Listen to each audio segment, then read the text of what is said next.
आप सभी ने राजनीति में आया राम गया राम जरूर सुना होगा। क्या आपने राजनीति में आया राणा और गया राणा सुना है?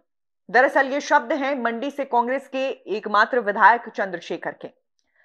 उनका यह कहना है कि राजेंद्र राणा एक महत्वाकांक्षी व्यक्ति हैं, एक व्यापारी हैं, ऐसे में अपनी सहूलियत के हिसाब से कहते हैं। उनका शायद कहने का यह मतलब है कि जब जरूरत थी तो कांग्रेस, जरूरत है तो भाजपा। हमीरपुर में कितना विकास हुआ, इसके लिए उनकी सरकार श्वेत पत्र लाने को भी तैयार है।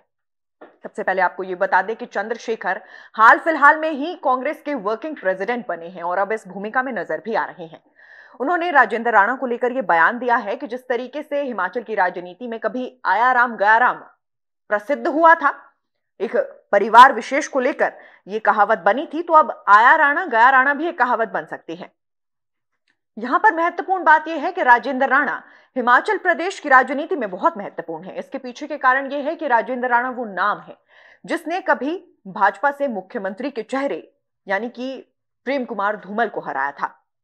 राजेंद्र राणा इसलिए भी महत्वपूर्ण है क्योंकि वो इस वक्त जिस सीट से लड़ रहे हैं यानी कि सुजानपुर सीट, वो दरअसल हिमाचल प्रदेश के मुख्यमंत्री सुखविंदर सिंह सुक्खू के गृह जिला हमीरपुर में आती है और इसीलिए राजेंद्र राणा इस वक्त बहुत महत्वपूर्ण बने हुए हैं।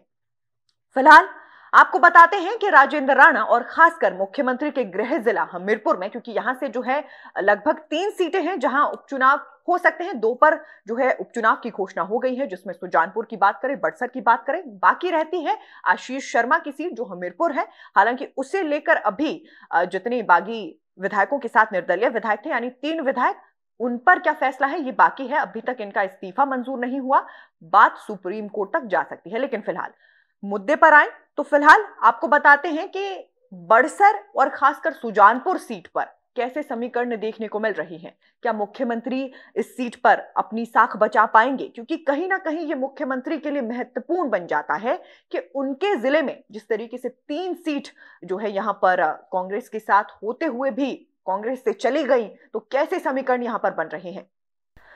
बीते विधानसभा चुनावों में सुजानपुर से भाजपा प्रत्याशी रहे कैप्टन रणजीत राणा पार्टी के सियासी नेटवर्क से गायब हो गए हैं।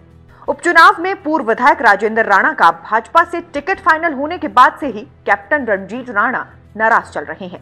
भाजपा पदाधिकारियों की तरफ से उन्हें संपर्क करने का प्रयास भी किया जा रहा है, लेकिन वो किसी भी पदाधिकारी का फोन ही नहीं उठा रहे।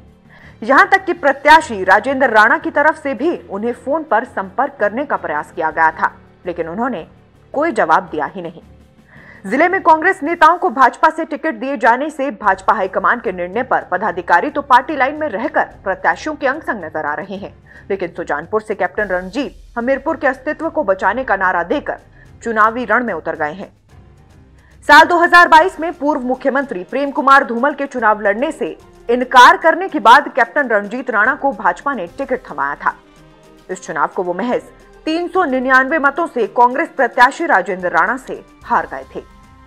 राजेंद्र राणा टिकट मिलने के बाद पार्टी के पदाधिकारियों के साथ मिलकर सेक्टर स्तर की बैठकों में जुट गए हैं, लेकिन अभी तक पूर्व प्रत्याशी रणजीत राणा को साधने के प्रयास सिरे नहीं चढ़ सके हैं। कैप्टन रणजीत चुनाव लड़ने का ऐलान कर जनसंपर्क अभियान में जुट गए हैं। भाजपा जिला अध्यक्ष देशराज शर्मा का कहना है कि कैप्टन रणजीत से संपर्क करने का प्रयास किया गया है, अभी तक उनसे संपर्क नहीं हो पाया है। सभी कार्यकर्ता एकजुट होकर चुनाव लड़ेंगे। प्रोफेसर प्रेम कुमार धूमल ने चुनाव लड़ने से इनकार किया तो कैप्टन रणजीत मैदान में उतरे थे, और अगर उस वक्त रणजीत राणा की जीत और कैप्टन रणजीत की हार का अगर मार्जिन देखा जाए तो सिर्फ 399 मतों का था। ऐसे में इतने पास होने के बाद भी भाजपा ने कैप्टन रणजीत पर भरोसा न जताते हुए पूर्व प्रत्याशी या पूर्व में भाजपा में रहे राजेंद्र राणा पर भरोसा जताया है। गत विधानसभा चुनावों में बड़सर में भाजपा से बागी होकर चुनाव लड़ने वाले संजीव शर्मा से भाजपा प्रत्याशी इंद्रदत्त लखनपाल ने मंगलवार को बिझड़ में दुकान में पहुंचकर मुलाकात की। लखनपाल ने संजीव शर्मा से चुनावों के लिए समर्थन मांगा है। हालांकि संजीव शर्मा की तरफ से समर्थन को लेकर समर्थकों से चर्चा के बाद निर्णय लेने की बात कही गई है। ऐसे में यहां पर भाजपा के बागी संजीव शर्मा को साधने के प्रयास सिरे नहीं चढ़े हैं। संजीव शर्मा की भाजपा में अभी तक वापसी नहीं हुई है। भाजपा के बागी संजीव शर्मा का कहना है कि वो समर्थकों से चर्चा के बाद ही बड़सर से भाजपा प्रत्याशी को समर्थन के विषय में निर्णय ले सकते हैं। लोगों के समर्थन से पिछली दफा चुनाव लड़ा गया है। इस बार भी समर्थकों का जो निर्णय होगा उसके अनुसार ही कार्य होगा। यानी कि बड़सर में भी आईडी लखनपाल की जो चुनौती है वो कम होती नजर नहीं आ रही।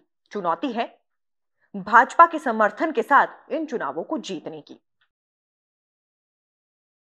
तो कुल मिलाकर सुजानपुर में कैप्टन रंजीत और दूसरी तरफ संजीव शर्मा एक बड़ी चुनौती बने हुए हैं। देखना यह है कि इन चुनौतियों को अब भाजपा के प्रत्याशी कैसे पार पाते हैं। आप कमेंट बॉक्स में अपनी राय देना बिल्कुल ना भूलें।